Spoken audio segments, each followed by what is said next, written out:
Good afternoon, everybody. Good afternoon, sir. Can I hear you, Mr. Is it Lukhele or Lukhele? Good afternoon, sir. Yes. How do we pronounce your surname? Is it Lukhele or Lukhele? It's Lukhele. Lukhele. Okay. Yes, sir. Okay. We'll do the formalities and Advocate Lukhele will do the formalities for you. And then Mr. Abrams will take you through the pages. I see you have got a one-pager here and an email. But Advocate Lukhele. Thank you, Chair. Afternoon, Mr. Lukhele. Afternoon, Advocate. How are you? No, I'm well, thanks. How are you? I'm really good. Yeah. I'm actually excited to be here. No problem. Will you be taking an oath or are you going to affirm? Pardon? Will you take an oath or are you going to affirm? I am going to affirm. No problem. Mr. Sandile Lukhele, do you affirm that the evidence you're about to give today is the truth, the whole truth, and nothing but the truth? If that is so, please raise your right hand and say, "So I affirm." So I affirm. Thank you very much, Mr. Lukhele. You've now been sworn in as a participant in the SJN hearings. Yes, Thank Mr. you. Abrams. Mr. Lukhele, good afternoon, sir. Good afternoon, sir. Are you well? I am really well, thank you. Okay. And how are you? I am very well, thank you.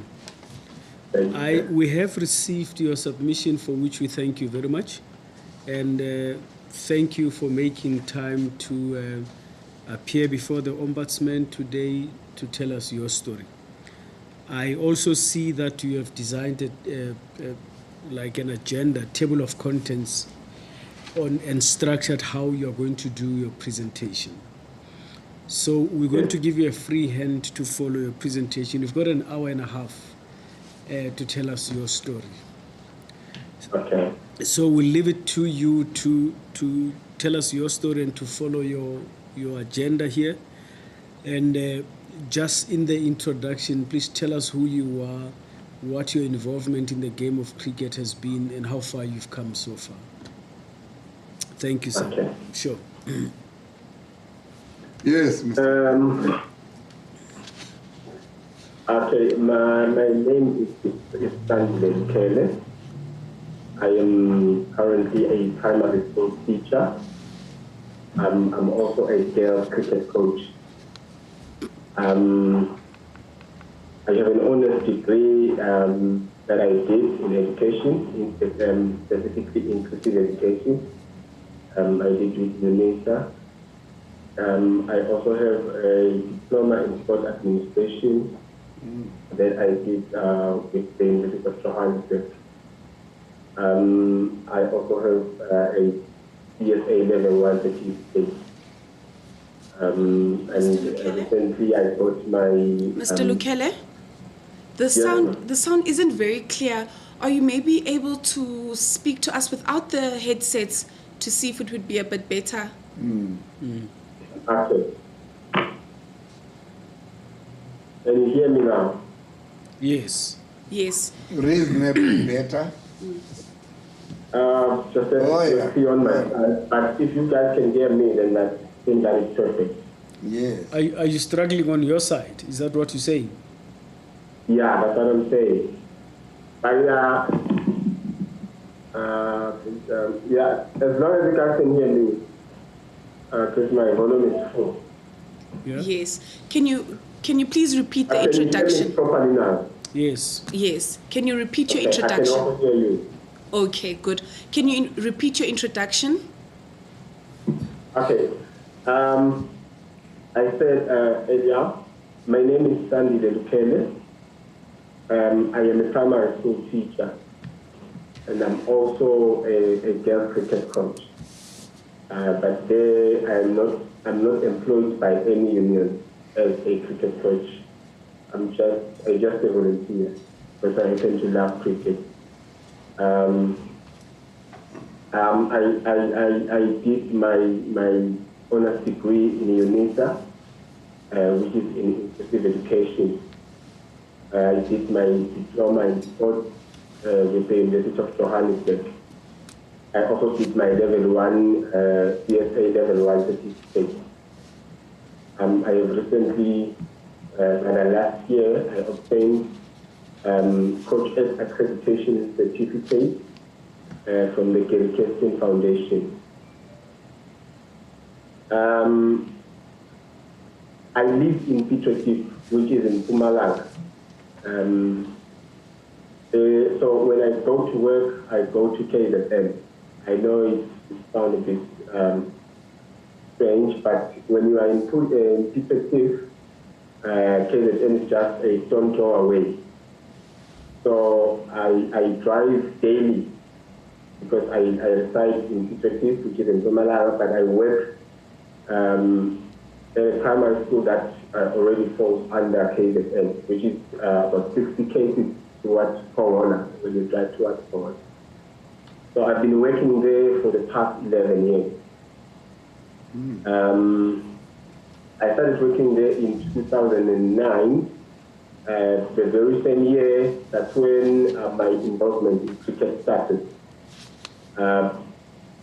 Since my school, the school that I was working at that time was in KZN, so the cricket that I did mostly for around those years was belonged to KZN, as much as I was based in Mpumalanga.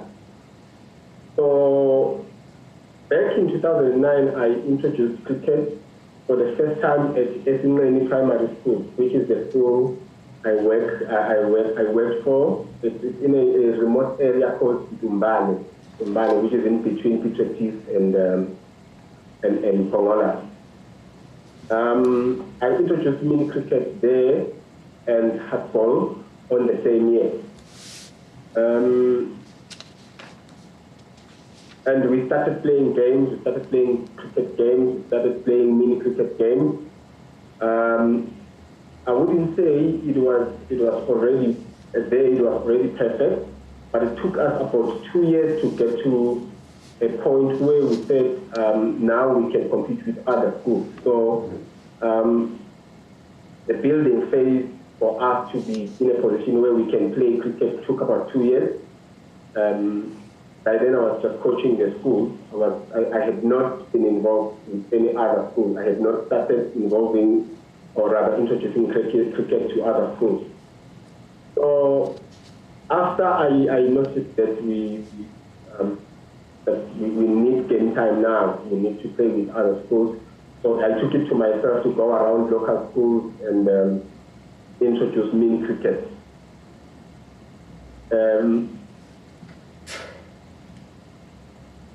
We had about 8 schools that were interested in cricket. Since it's a remote area, so cricket was a new sport. I can actually say that I was the first person to come with cricket in the area. It was never played before. Like nobody has seen it, if I may put it. So when we started, when I started in my school, after some time, then we started attracting other schools, then they started getting interested in playing cricket. So lucky enough, most of the schools in the area have had some cricket equipment from KZN CSR, so it was easy for us to conduct trainings and games in each school. That led to an increase in new schools that were suddenly interested in cricket, and they had also received equipment from CSR. So we ended up having around 15 schools participating in cricket, around 2013 in Dumbane alone, Dumbane, which is the area that I'm referring to. So having that number of schools actually drew the attention of Sandile who worked for KZN Cricket Union by then, or rather at that time. So who was introduced to us by Mr. Linda Zondi, who had committed his time bringing cricket to rural areas of Zululand. So when Linda left, he told us that Sandile will be assisting us going forward. So, and indeed, she did make time and drove close to 500 kilometers from our area to Durban, once or twice a month. So she was very committed to helping us. So then from there, local cricket was booming because we had the support. Most schools started to participate in the local games and other games that were organized by the local municipality. So Sandile helped us to form a cricket structure in Pongola, and we also started to play structured school leagues and club cricket. In around 2015, Sandile brought a team of coaches from SJN cricket to Zimbabwe. It was the first time something like that happened in the area. It's a very remote area. So Sandile brought a team of coaches from SJN cricket to do mini cricket clinics. For the first time in the area, we attracted about 800 learners and teachers from schools around Pongola. It was a very big event. And then since from then, schools around Zimbabwe, even those schools that were not interested in cricket before, then they started paying attention. And the number of those schools in that rural area increased, and eventually increasing in Pongola and the surrounding areas. So as I have mentioned that I live in Pieterse, which is in Mpumalanga, and it happens to work in KZN. So I drive there and I drive daily. I go there in the morning, I come back in the afternoon. So on my way as I go, I pass about 4 schools which fall under Mpumalanga. So whenever I get time on my way back from work, I would go into these schools and introduce mini cricket. And then later on, I would visit them, then introduce hardball. So when these Mpumalanga schools started playing, it started small, but as time goes on, more schools joined in, and we had close to 10 schools that were playing and are still playing.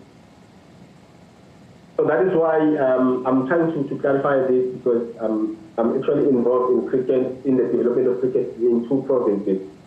So hence I ended up having players that come from the schools around Pongola going to provincial teams, and then also having players that come from the schools around Pieterse making also provincial teams. So in 2018, we saw an increased number of girls participating. We have had them, but then around 2018 they started playing, they started maturing in playing cricket. That we started to have even girls teams, and we had structured leagues for girls in both the Pongola area and the Pieterse area. Keeping in mind that these areas I'm talking about are typical rural areas, they are not even townships. So we had few teachers that were also interested. We also attracted community volunteers to join us because they saw that this cricket thing is working, and it was helping a lot removing the kids from the street. You would know that most of rural areas do not have anything to keep these kids busy. So most of the community members, those that were interested, decided to join us. And as coaches and teachers, we decided to split and delegated different coaches for different age groups. So since from then, I went full-time on girls and women cricket development, because we also had other coaches that were focusing on boys. So I went full-time to focus on the development of girls cricket and women's cricket. I was privileged to get introduced to both the Mpumalanga and the KZN women and girls provincial head coaches. after some time with the Mpumalanga girls, and I noticed that we're receiving a lot of support in Mpumalanga with the girls that are coming from the Mpumalanga school. Then I then gradually got hooked to Mpumalanga and paid more attention to the Mpumalanga schools or the Mpumalanga girls. We were receiving a lot of support from the head coach of women's cricket in Mpumalanga, Mr. Tefom Kwena. He was very hands-on. He was very hands-on supporting us and ensuring that whatever that we needed, we could try and get. The Mpumalanga Cricket Union as well, they also helped us a lot in developing those girls into joining provincial teams, be it under 13, be it under 16, be it under 19, or the senior women. So we had a lot of girls making the provincial team. We had a lot of challenges. I wouldn't say we did not have challenges. Given the fact that most of our kids, our players are from rural areas, the background is financial-wise is really terrible.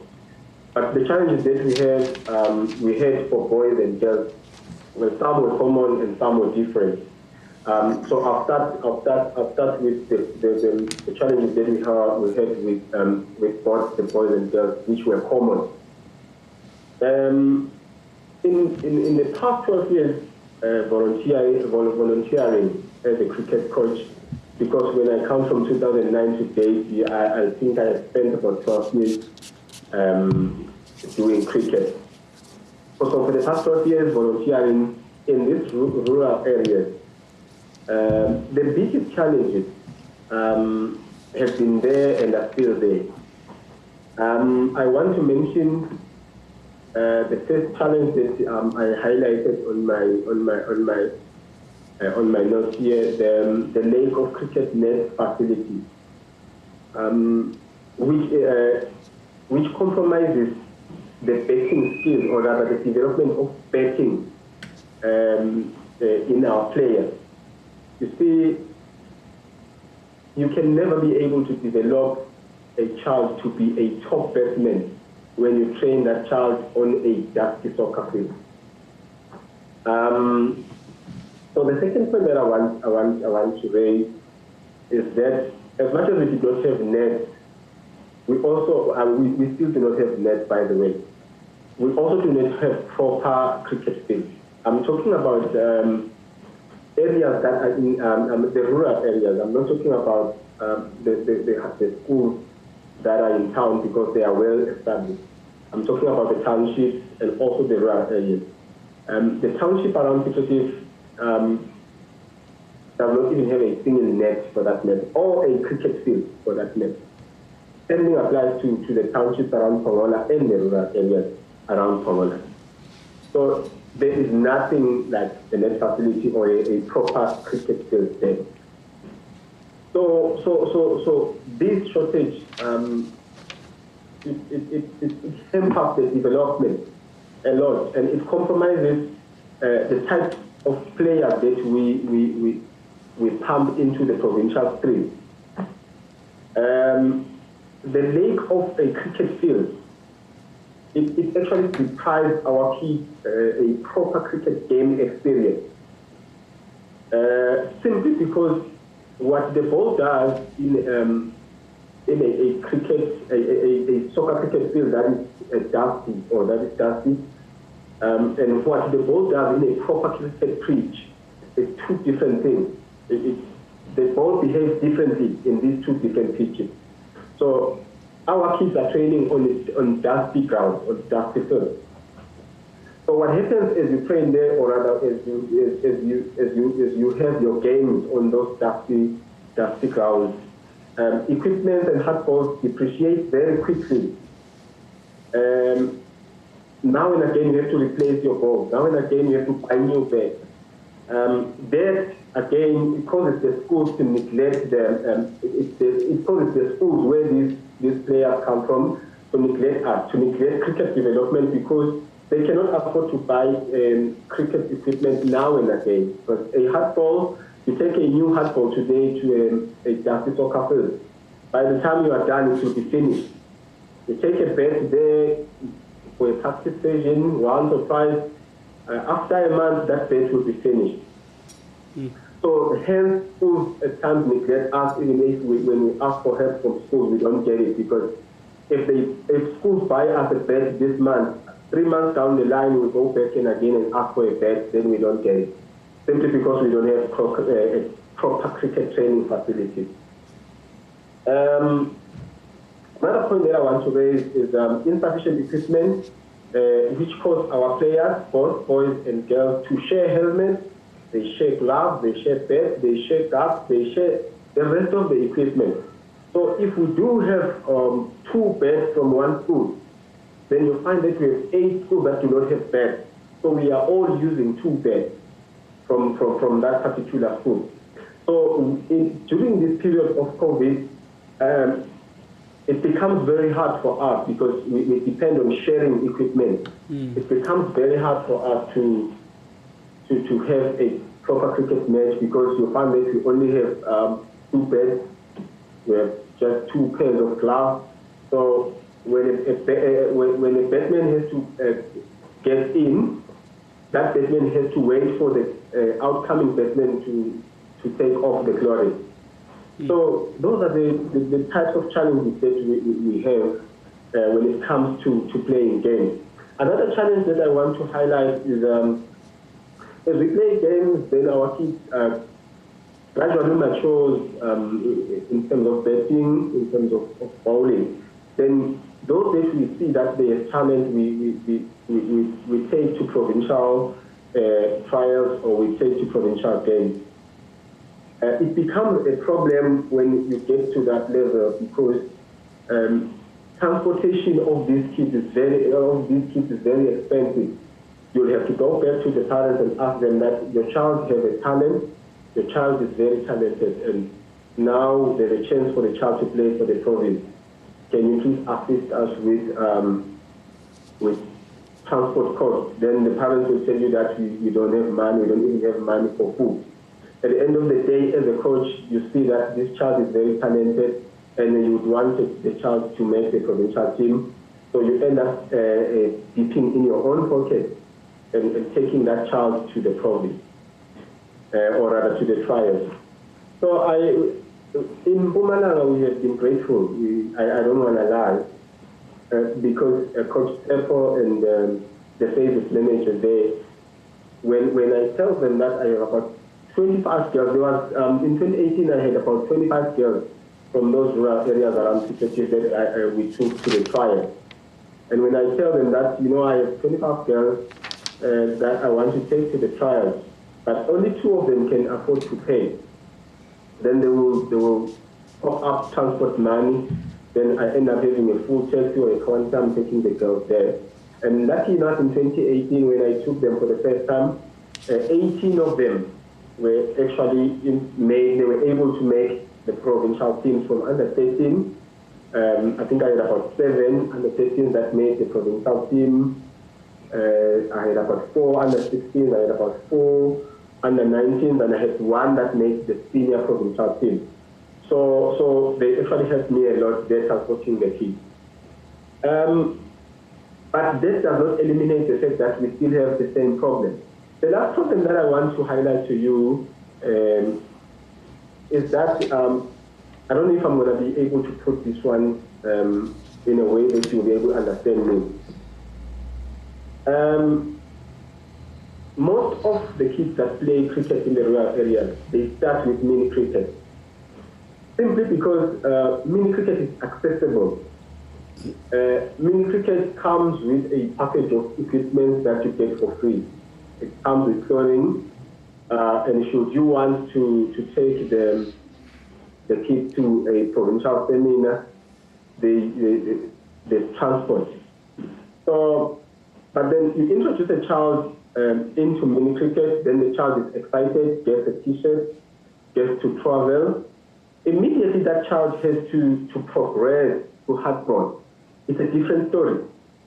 Now the child is familiar with being given a lot of things, the t-shirt, traveling for free. But immediately the child outgrows mini cricket, it becomes a serious challenge. First of all, KFC does a great job providing equipment and clothing to kids at mini cricket level.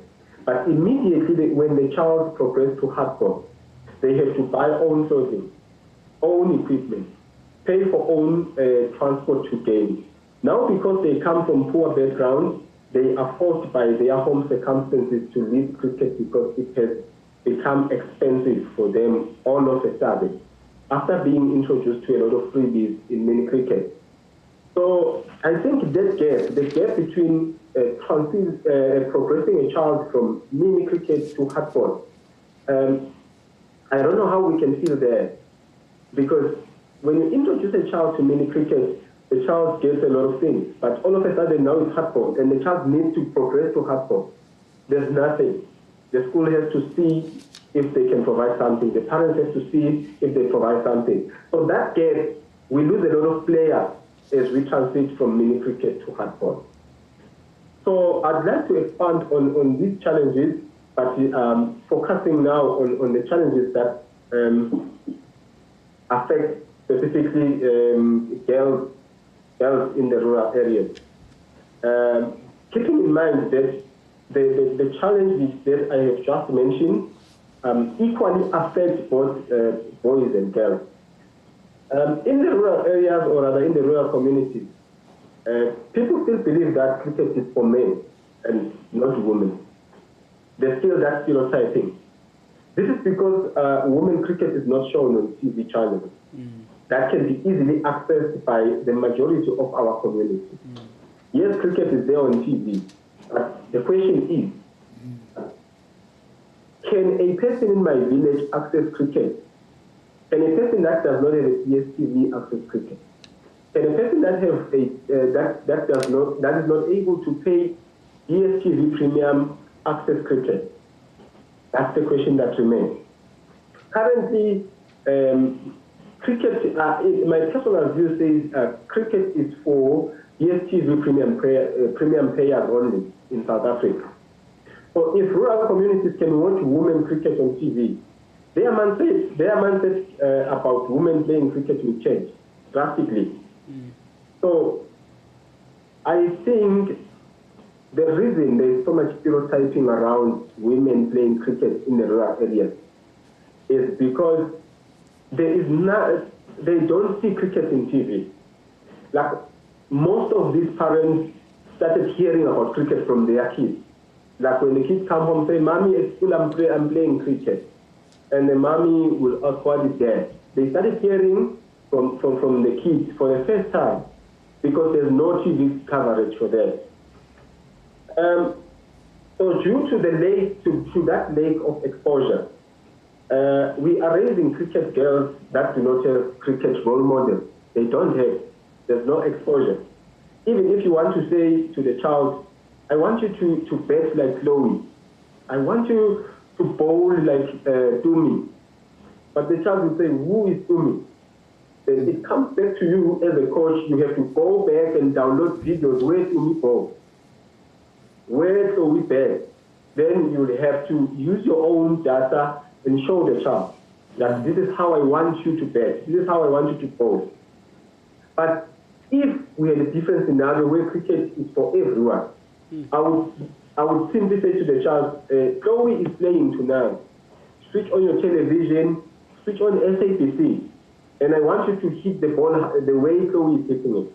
So those are the probabilities that those are the challenges that we are facing. So due to the lack of these exposures, we will have our cricket girls from under 13. Since they transit from the mini cricket to under 13, already they have problems. They have financial challenges, traveling. They have to pay for their own fees, so for their own transport fees. So as she progresses, she ends up exiting the cricket pipeline because the demand of equipment is very high, and there's a serious lack of cricket role models. I think this brings me back to the very first point that I mentioned. Due to the lack of cricket facilities, girls from rural areas find it hard to survive should they be selected for provincial games or provincial or rather national weeks or regional weeks.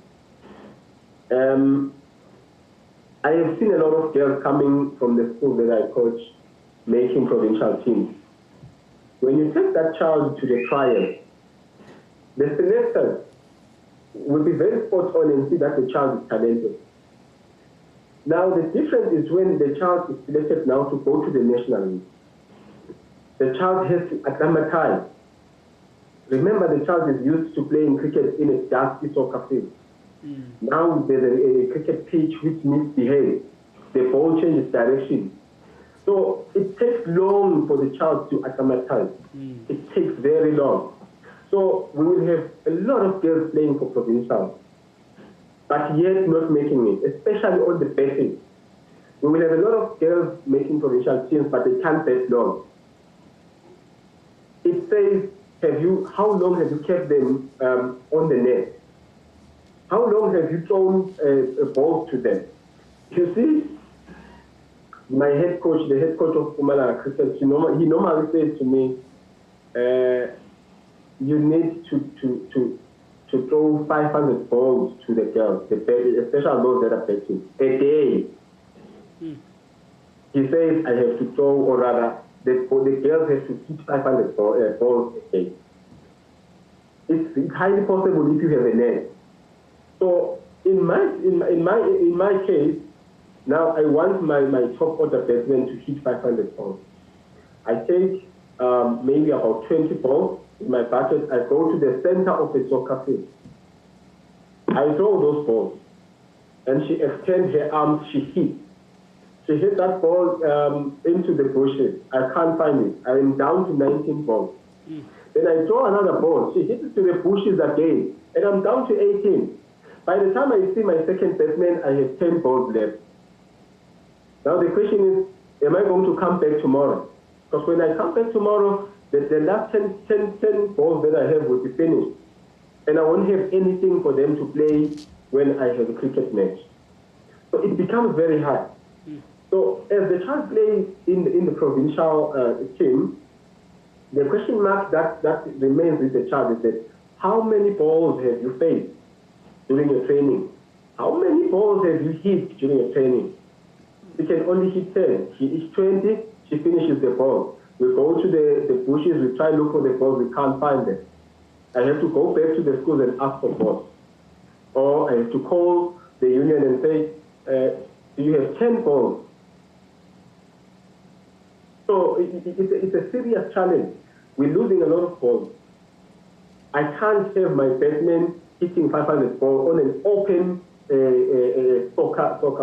soccer field.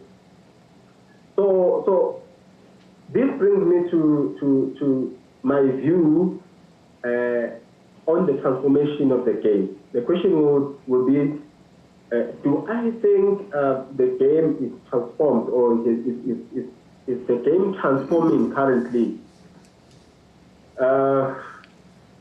I don't think the game is transformed yet. I don't think the game is transformed. I'll give you a few reasons, but this is my point of view.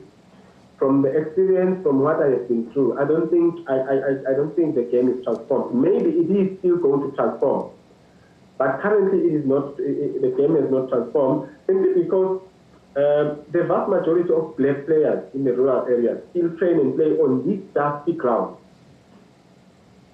with no hope of getting a facility anytime soon. There's no hope. Nobody comes to us and say, you know what, we love what you are doing. How can we help? Can we donate? Can we? Nobody.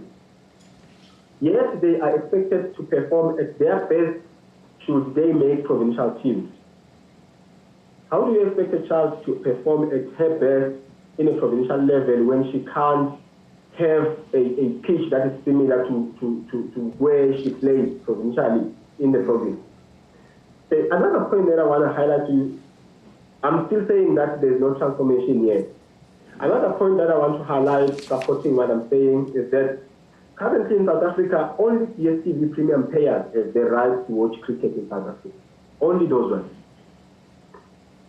When the game is transformed and everyone will have access to a cricket match, that is when I will start believing that the game is transformed. When everyone has access to a cricket match. Right now, cricket matches are for the DSTV premium players. It's not for us. Not for my girls. Even if when I say, I want you to watch the IPL, she can't watch the IPL. She can't even watch the Proteas, the Momentum Proteas. I say to the girls, the Momentum Proteas are playing today. I want you to watch. They don't have DSTV premium. So I really don't feel I can say there's transformation when only few elite people can watch cricket and the rest of the majority of South Africans cannot watch it. So my last view on this one is that, I don't know, but this is my personal view. The use of the word quota, I think the word quota has been severely abused by the privileged cricket fans that normally when CSA writes a post on Facebook, maybe it's a post about a black player that played well, the comments that you see there against that black player.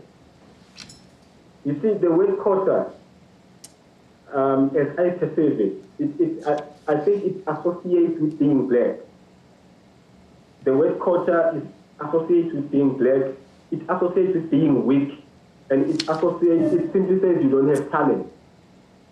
You did not deserve to be selected. That's how I interpret it.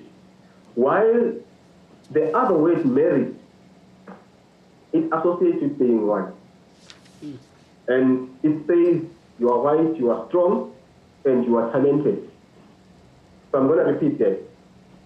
And it's my personal view. The word quota is associated with black players, with black coaches, and it says you are black.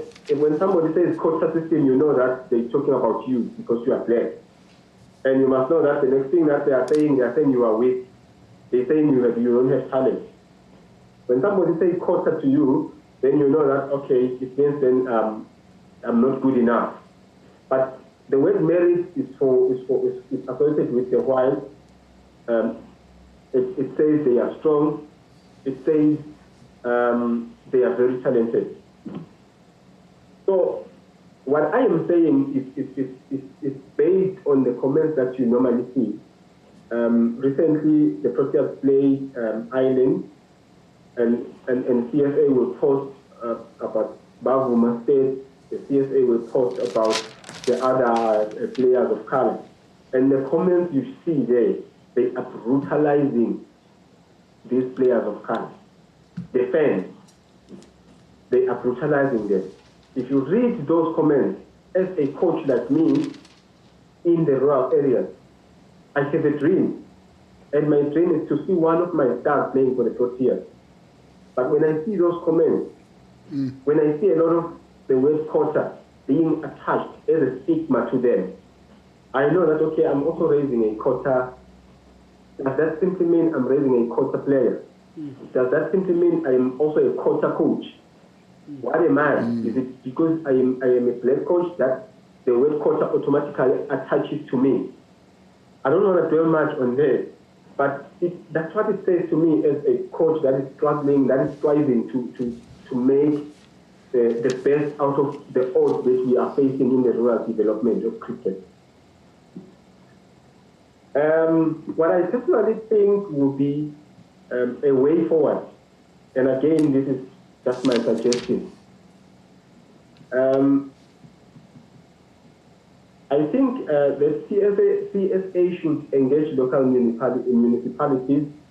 They should engage the private companies and the Department of Education about developing facilities in rural communities and schools that prove to be very active in cricket development.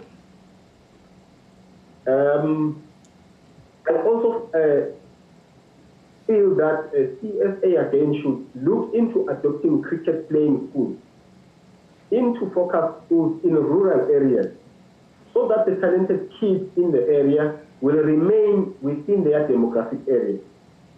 As they grow in cricket within that demographic area, they become role models of the young ones that are still coming.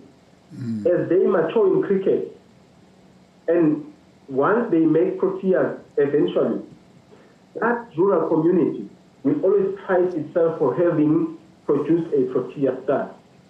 But currently, for these black players to make the Proteas, they have to via the private school. There is almost 0 to none players that come from rural or townships that just moved through the pipeline without going to the private school and straight to the Proteas, or rather grew within the ranks and straight to the Proteas. Most of our role models, most of the players in the Proteas, they've been to, you find that he was spotted and somebody saw that he has talent, then decided to remove that player from his demographic area and decided to send that player to boarding school where cricket will be nurtured. So I'm saying, what if CSA can go to rural areas, or rather engage municipalities or the Department of Education to have focus schools? If the school proves to be producing a lot of cricket, to be producing a lot of players, then CSA must adopt that school and have a focus school in the rural areas, so that those kids may grow and mature in cricket while they are still within a familiar environment. So my other point on the way forward is that I believe that CSA should try and negotiate a TV coverage that will broadcast domestic women's cricket and the momentum Protea to the majority of South Africans, so that our girls can watch their role models. So if we can have a TV coverage that can be accessed by everybody, and if we can have the women domestic league and the momentum Proteas game shown on an easily accessible TV channel, I think that will have a huge positive impact in growing the young girls in Dumbali, in growing the young girls in Kana, around Soccer Spring. That young girl that dreams to be a Protea star, should they see the domestic league being played on weekends, being played just like when Chiefs play Pirates, those girls will grow to loving the sport and actually excel on perfecting their own craft. So that leads me to my next point. This is how I see it. If all of these things do not happen, if the status quo remains as it is, if we believe that what the current status of cricket development is okay, we are on the way. If we believe this, we are on the right track. And yet, us in the rural areas don't believe so. We don't, because we don't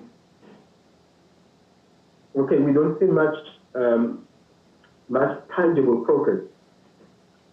If it remains like that, rural and township cricket will not, I don't think it will develop. We as a black nation will always produce players that lack quality.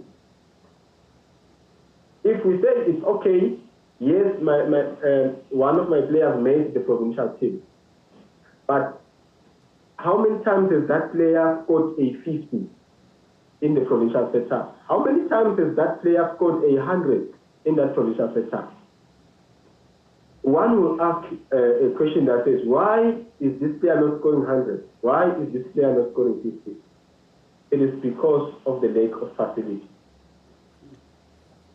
So if we're going to push the quota and say, you are black, so go on and join the provincial team, without having been given a proper net facility, the word quota will always attach to us as black coaches, as black players.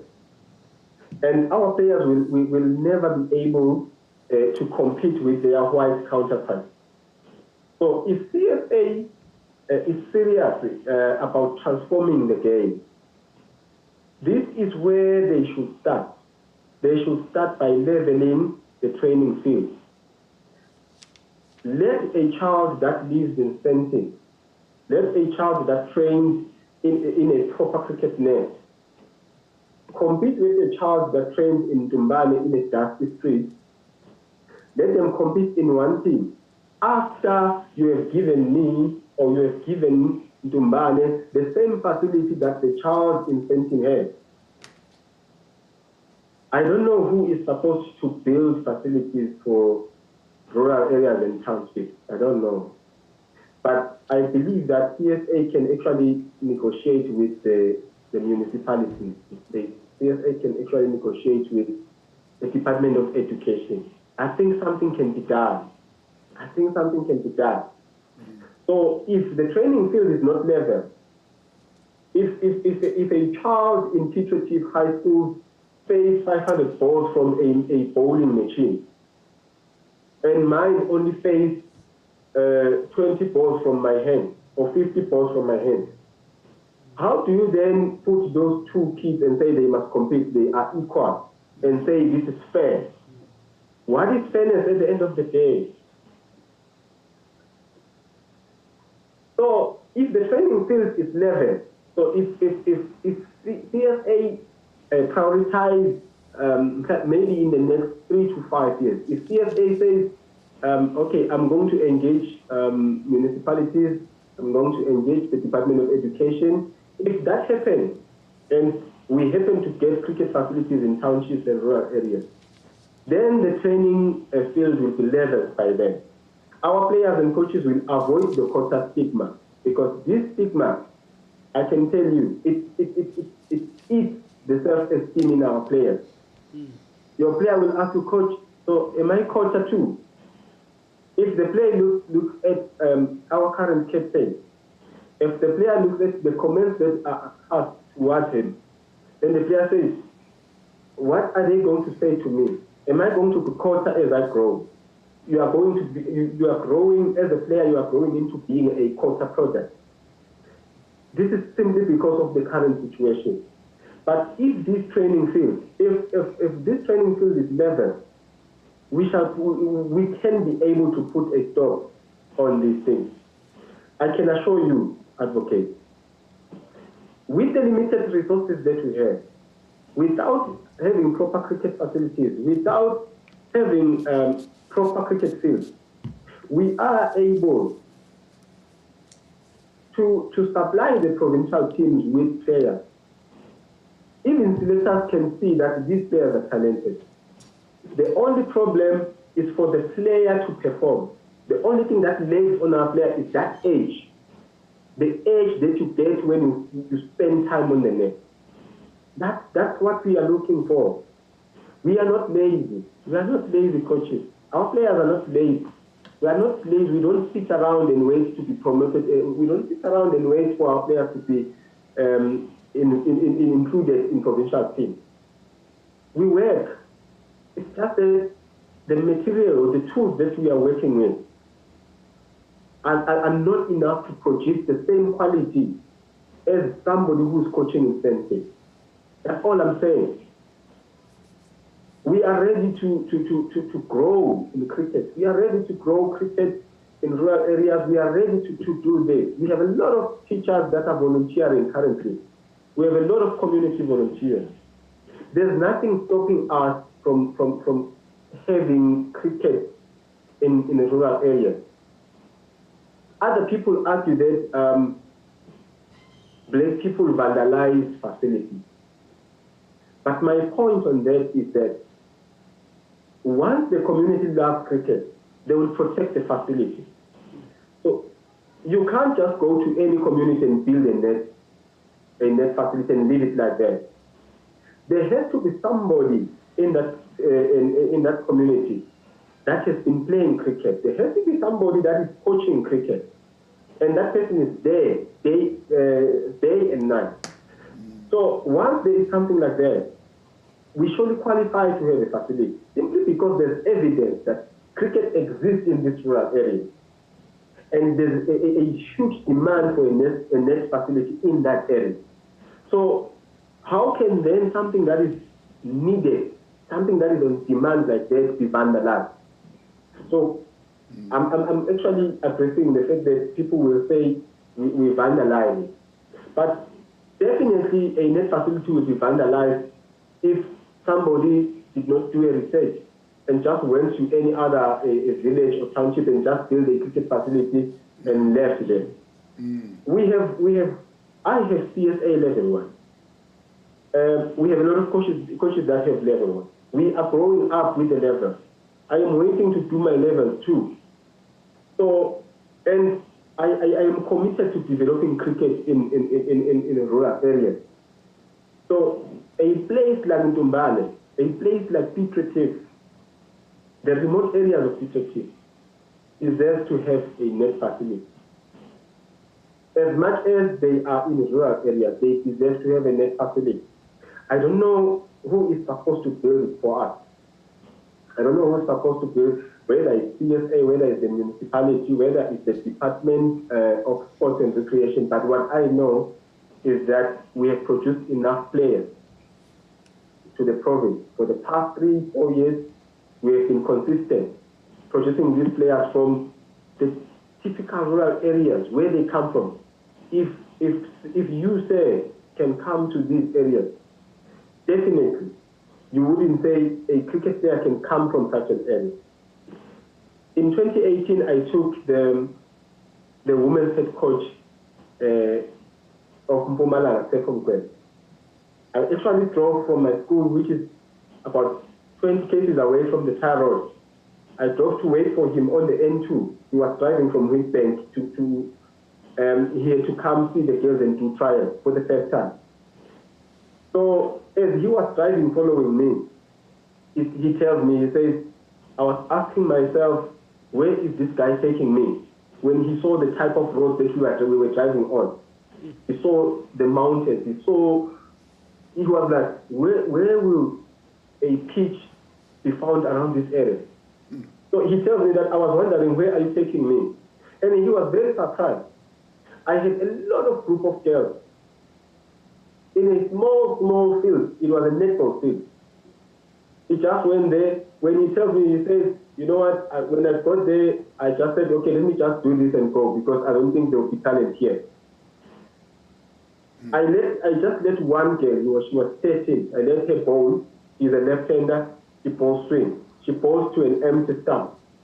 Immediately, he rushed to his car and took a camera and said, you know what, I didn't know this is what I'm going to find here. One ball, first ball, he took his camera and he wanted to capture it. That's the same year he selected 16 girls from those areas to the provincial fund. So what am I saying? I am saying that as much as we don't have these facilities, as much as we don't have this equipment, we are able to produce quality players. Now imagine, Advocate, if I had a net facility, just one. Imagine, because what I do, I go around this school.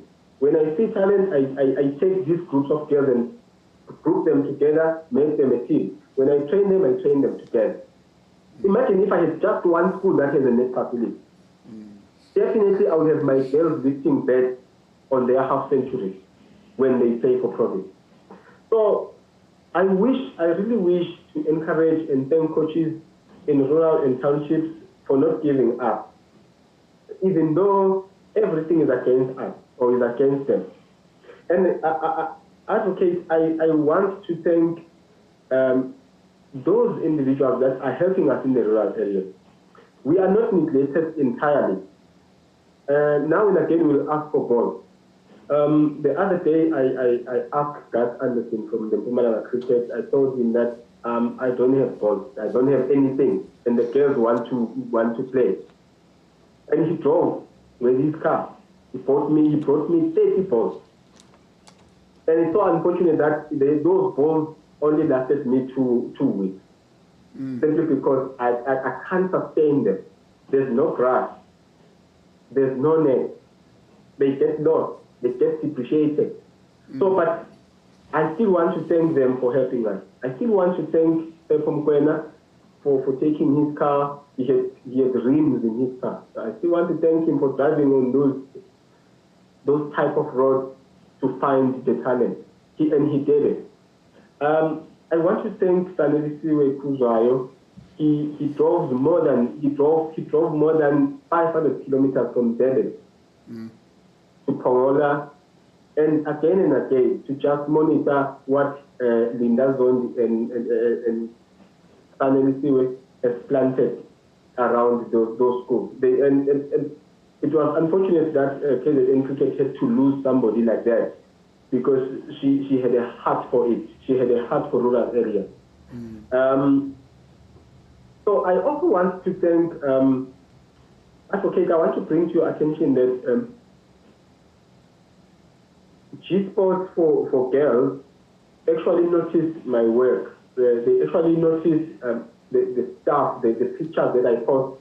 Advocate Dumisa will agree with me. I have shared a lot of pictures with her. When I shared one of those pictures in Twitter, and G Sports was very quickly to pick me, and they were so impressed that where is this cricket? Where is this dance cricket? And yet they saw a lot of girls there, and they did an article. They did a coverage on us. They covered us, and now and again they keep covering us. So I want to thank them. I want to thank Tess Naidu personally, because she's the one who's doing that. I'm actually closing now. I want to end with thanking the Gary Kestin Foundation. Advocate, I am based in Mpumalanga.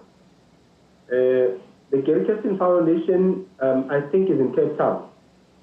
But they were able to select me when they had a program where they wanted to train 300 township and rural coaches. And they were able to select me into their program. Then I passed. So I want to thank them. That,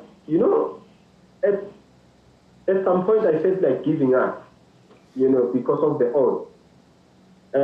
And to my surprise, I never thought that somebody was noticing anything that I'm doing. Lucky enough, people like Kesnide or people like the Gary Kestin Foundation do notice this thing. So hence I'm saying I have to say their names and thank them. And encourage others to go invest in the rural areas. There is talent there. If Makayantini was found in the rural areas, what makes you believe that there is no any other Makayantini in the same area? We need more of those. As we were growing, we knew that there's one person that plays cricket, and it was Makayantini. And we got motivated, we got inspired. Now we need one person that can bat long in the top order of the Proteas, so that we can motivate our players, our batting order. Advocate, I thank you. And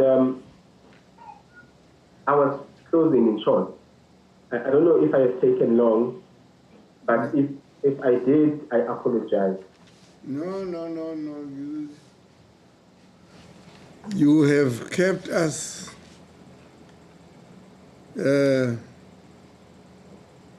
enthralled with your presentation, and we felt we do not have to interrupt you,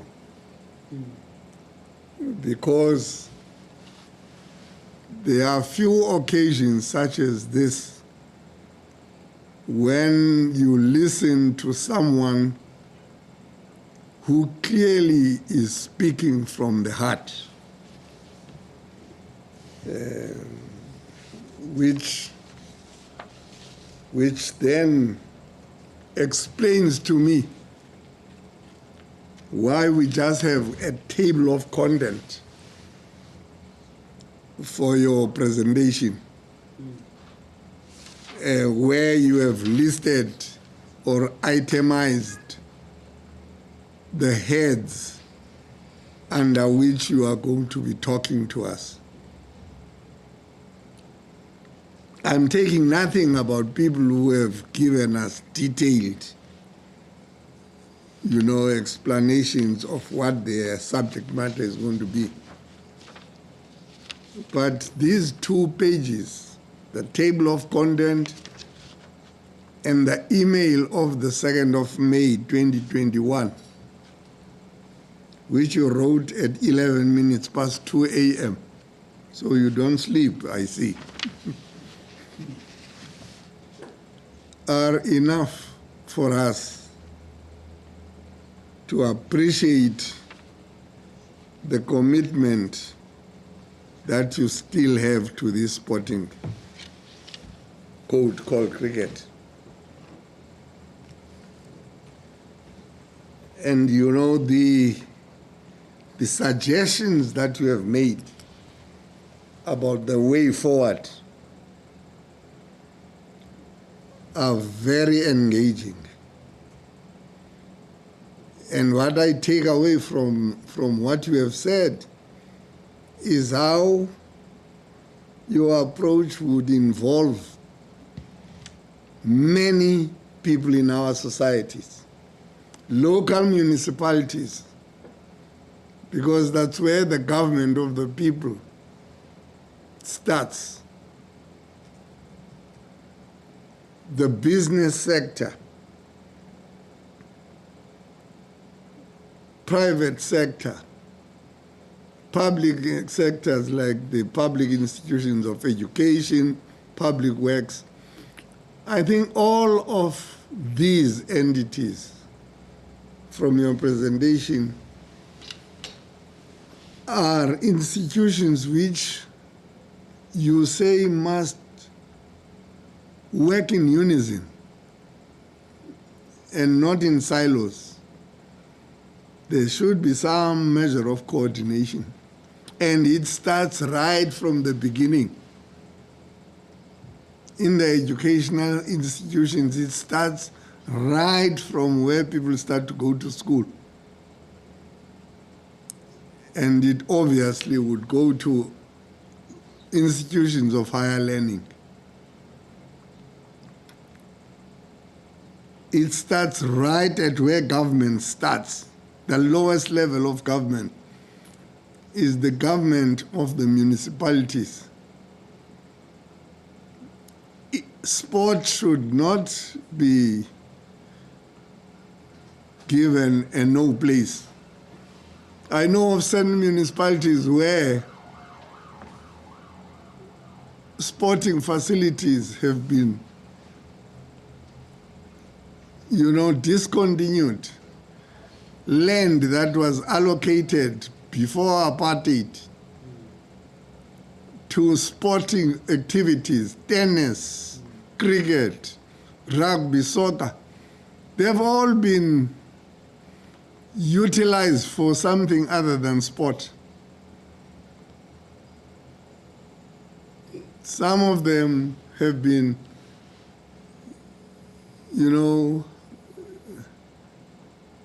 neglected. And sporting facilities that used to be there are no longer there. And the houses that were sporting clubs or clubhouses have either been vandalized or are being used by people who saw them as buildings that do not seem to serve any purpose. And people simply move into them and live in them, which speaks to something else again about society. So I think what we are taking away from you today, and which we will ponder as we are considering our report, is your cry that we must that CSA must engage local municipalities, must engage the business sector for the development of sporting codes in the areas in which the people are at. Not some areas in the same municipal area because they are either in the towns themselves or in the cities, or are traditionally in those institutions which we are associated with white people, the so-called Model C schools and private schools.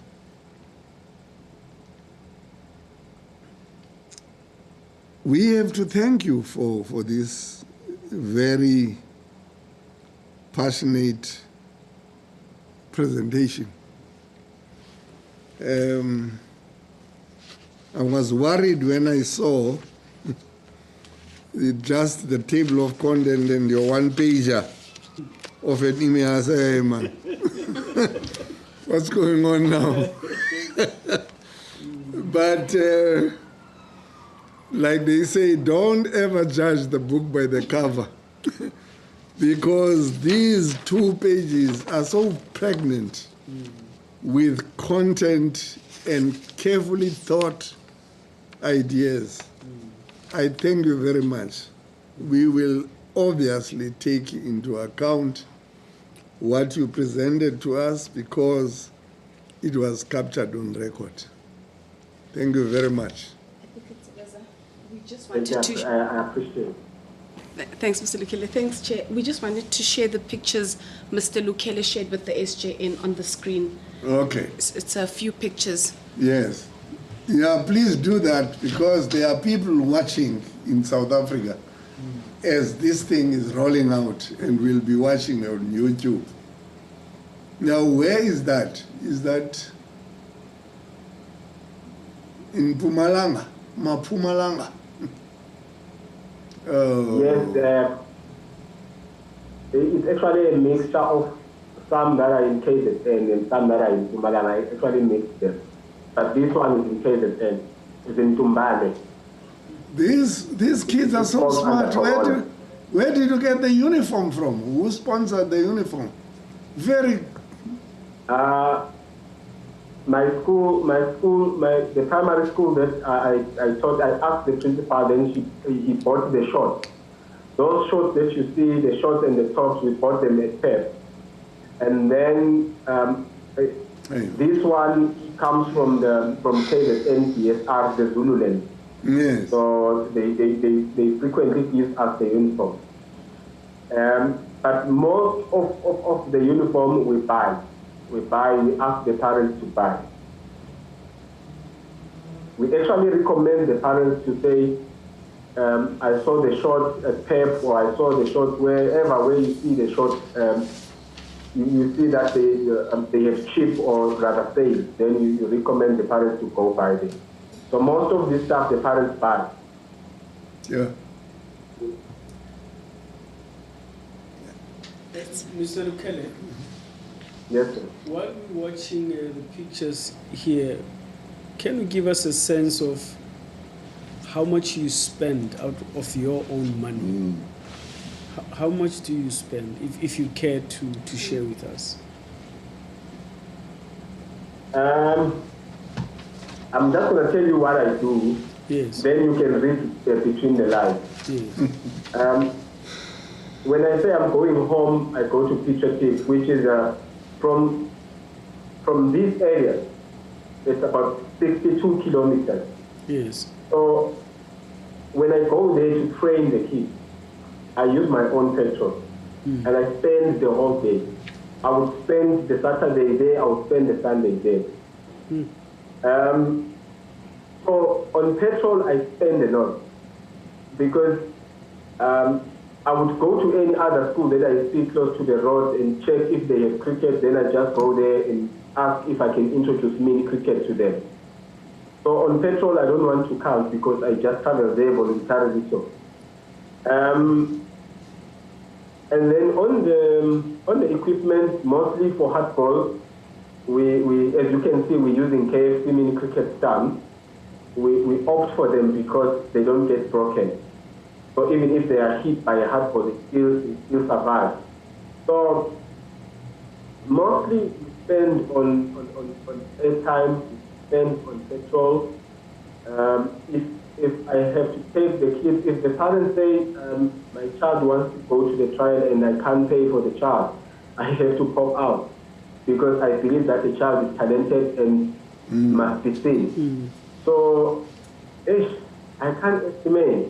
It's because, you know, when you do these things, you do it out of heart.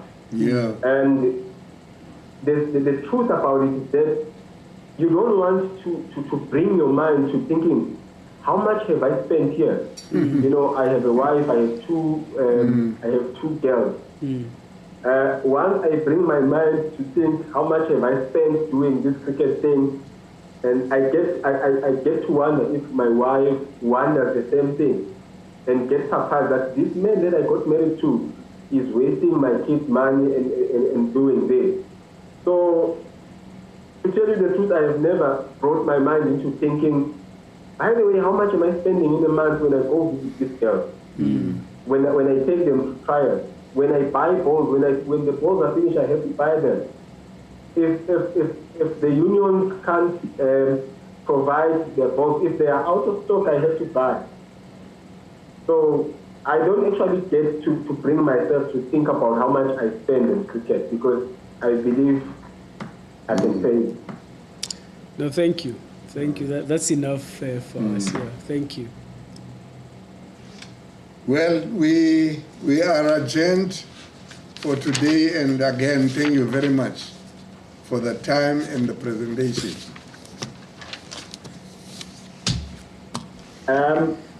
Thank you so much, Advocate. I would like to really appreciate this opportunity.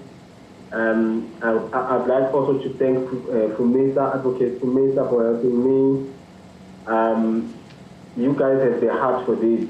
You know, I wish we had a lot of people that have this heart. If we had people that have the heart that you guys have, definitely cricket will be different today. We'll be talking a different story. So I really appreciate what you guys are doing. Keep on keeping on. All right. Okay. Thank you very much. That's it. Thank you. Bye. We are adjourned.